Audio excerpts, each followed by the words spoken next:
All right. 20 years ago, 9/11. What were you doing when you heard the news? Well, I was in the Ohio General Assembly, and I was on my way to session that day. And I remember having the radio on because I thought, well, the closer you got to Columbus, you want to know how the road conditions were. And I remember the program I was listening to. They said, well, they heard a plane had hit one of the towers. And first thought, everybody was thinking it was just one of the commuter type aircraft that fly around New York, or a helicopter. And then somebody came on and said, no, it was a commercial airliner. And then the farther we went, of course, then we heard about the second attack on the other tower. And by the time I got to Columbus, because all of our cell phones, you couldn't even get through anymore because everything had just shut down from everybody calling. And I was literally in front of the State House for 45 minutes to an hour, couldn't move in one block of traffic.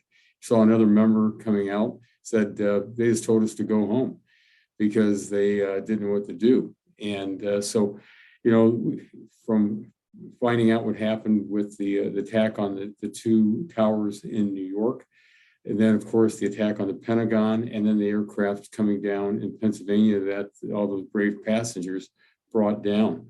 But as soon as I got home, of course, you try to find out what was going on in the news, but it was just an absolutely horrible day for the country. And then did you end up staying in Columbus overnight, or did you end up going home to try to prepare for the worst? Well, I tell you, I went straight back to Bowling Green because they told us to leave because they, first of all, they weren't sure if there were going to be other attacks. And so, that's when all of the commercial airliners were all ordered to land so they would know who was still up in the air that wasn't supposed to be up in the air. And then you had that really eerie feeling going outside, and then those seeing jets flying overhead, and the contrails behind them. Nothing was there anymore for several days. So it was thinking about those men and women, those first responders that went into those buildings after the attack and before they collapsed. The hundreds of first responders, police, fire that went in and perished.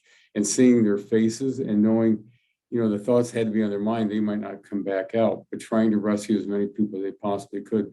Those are the heroes of the day, as well as those people on that flight in Pennsylvania to prevent it from crashing into another building.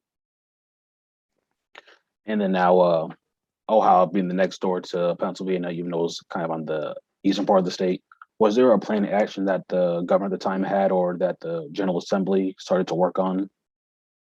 Well, not particularly on our end, but, I had the 180th Fighter Wing that's located in my congressional district.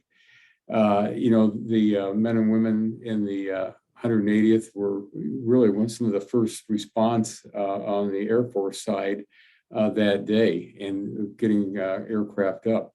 So, from right here in Ohio, there was a lot of activity, especially to protect our country. And especially our men and women in uniform and our services also did such a tremendous job. And then now, being the 20th anniversary, what plans do you have to commemorate the anniversary and honor those who serve and continue serving as first responders? Well, we have several different events occurring in my district that I'm going to be attending because I think it's really important to remember what happened on that day, that terror attack on America, that 3,000 of our citizens perished. That when we went into Afghanistan, of course, with Al Qaeda and with the Taliban, our military did its job. We have not had an attack since then on American soil. So, I think it's important that we remember those that perished on 9/11 and all those who served, all those who have lost their lives in our service, protecting us 24 hours a day, 7 days a week.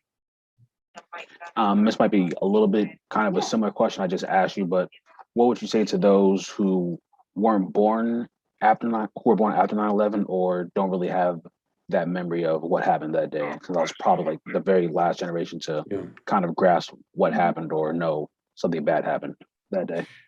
Well, I think it's important that anybody that does not have that memory of 9/11 always be instructed on it and to remember it. that, we have to be ever vigilant in this country to protect our nation and protect our citizens, not only here, but around the globe.